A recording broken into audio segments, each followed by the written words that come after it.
Selamat pagi anak-anak hebat kelas 4. Salam sehat untuk kita semua. Bagaimana kabar kalian hari ini? Semoga dalam keadaan sehat dan tetap semangat untuk belajar. Hari ini kita akan belajar tema 6, subtema 1, pembelajaran 2. Pada pembelajaran 2 ini kita akan belajar dengan muatan pelajaran IPA, SPDP, dan bahasa Indonesia. Nah, untuk muatan pelajaran yang pertama, kita akan membahas tentang muatan pelajaran IPA, yaitu membahas siklus hidup kupu-kupu dan lipas. Apa itu siklus hidup? Siklus hidup adalah proses tahapan hidup hewan yang berawal dari kelahiran, dari perut induk, atau saat menetas dari telur dan berakhir ketika hewan tersebut mati. Nah, siklus hidup hewan dibedakan menjadi dua, yakni siklus hidup tanpa metamorfosis dan siklus hidup dengan metamorfosis. Siklus hidup tanpa metamorfosis artinya hewan yang mengalami perubahan ukuran tubuh saja, tidak mengalami perubahan bentuk. Sedangkan siklus hidup dengan metamorfosis artinya hewan yang terlahir dengan bentuk berbeda dari induknya dan mengalami perubahan bentuk yang bertahap hingga dewasa. Nah, siklus hidup tanpa metamorfosis dapat kita temukan dalam siklus hidup kucing. Kucing itu siklus hidupnya dari kucing dewasa, melahirkan anak kucing, kemudian anak kucing bertumbuh menjadi kucing muda, kemudian kucing muda bertumbuh menjadi kucing dewasa. Nah, di sini kalian bisa lihat, tubuh kucing tidak mengalami perubahan bentuk, hanya mengalami perubahan ukuran saja.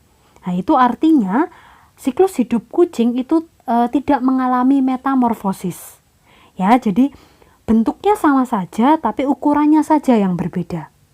Contoh lain, kita dapat lihat dalam siklus hidup ayam.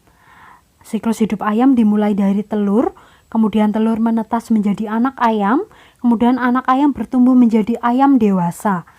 Nah, di sini bisa kita lihat bahwa ayam tidak mengalami perubahan bentuk, maka siklus hidup ayam termasuk siklus hidup tanpa metamorfosis.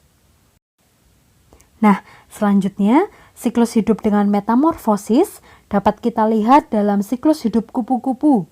Kupu-kupu itu dimulai dari telur, kemudian menjadi larva, kemudian menjadi pupa atau kepompong, lalu menjadi kupu-kupu muda, kemudian terakhir menjadi kupu-kupu dewasa.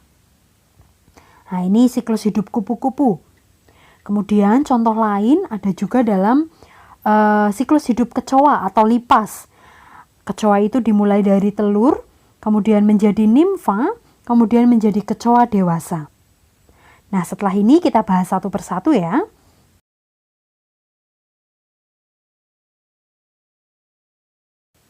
Siklus hidup kupu-kupu dimulai dari telur. Telur akan menetas menjadi ulat atau larva, kemudian ulat akan berubah menjadi kepompong atau pupa, kemudian pupa akan menetas menjadi kupu-kupu muda. Setelah itu kupu-kupu muda akan tumbuh dan berkembang menjadi kupu-kupu dewasa atau yang sering disebut dengan imago. Nah, setelah itu kupu-kupu dewasa akan bersiap atau siap untuk bertelur lagi.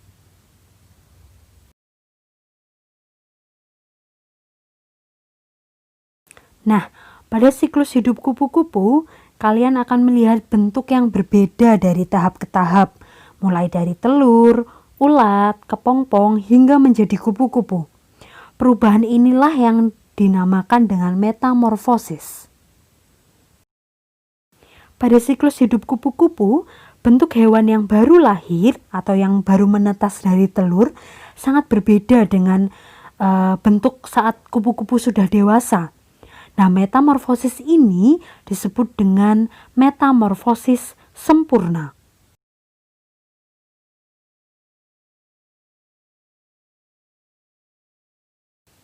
Nah, selanjutnya kita akan belajar mengenai siklus hidup lipas atau kecoa.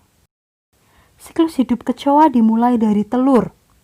telur akan menetas menjadi kecoa muda atau sering disebut dengan nimfa. Nah, bentuk nimfa ini mirip dengan kecoa dewasa. Bedanya hanya ukuran kecoa muda atau nimfa ini lebih kecil dan belum bersayap. Kemudian, nimfa atau kecoa muda akan tumbuh menjadi kecoa dewasa yang sudah mempunyai sayap.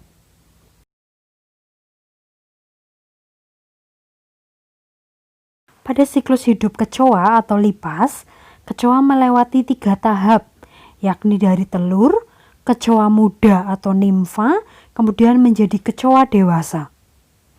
Pada siklus hidup lipas atau kecoa, bentuk hewan yang baru lahir atau yang baru menetas dari telur sama dengan bentuk hewan saat dewasa.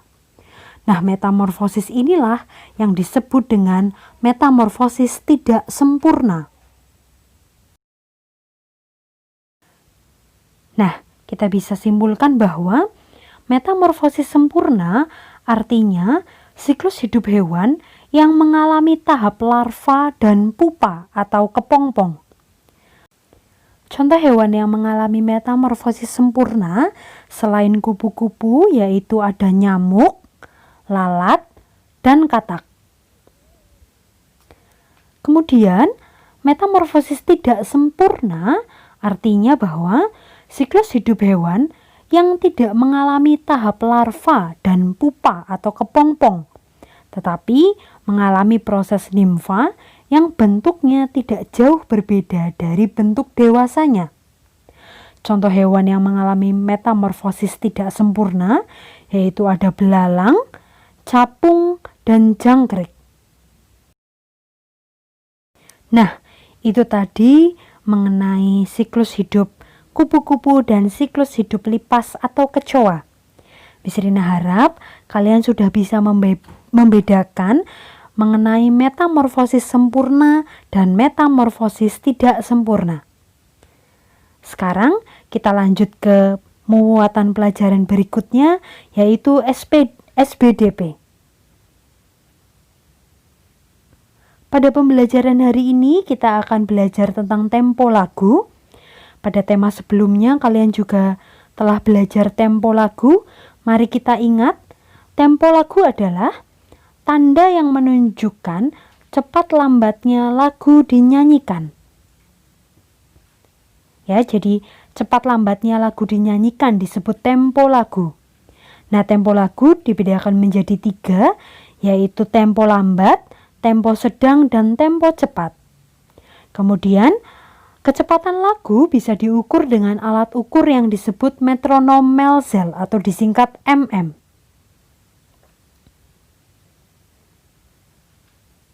Nah, di sini ada contoh lagu Indonesia Pusaka.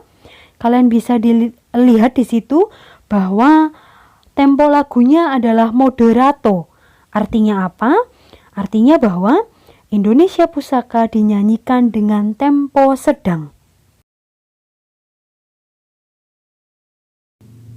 Selanjutnya kita ke muatan pelajaran berikutnya yaitu bahasa Indonesia. Kita akan belajar mengenai rima puisi. Apa itu rima puisi?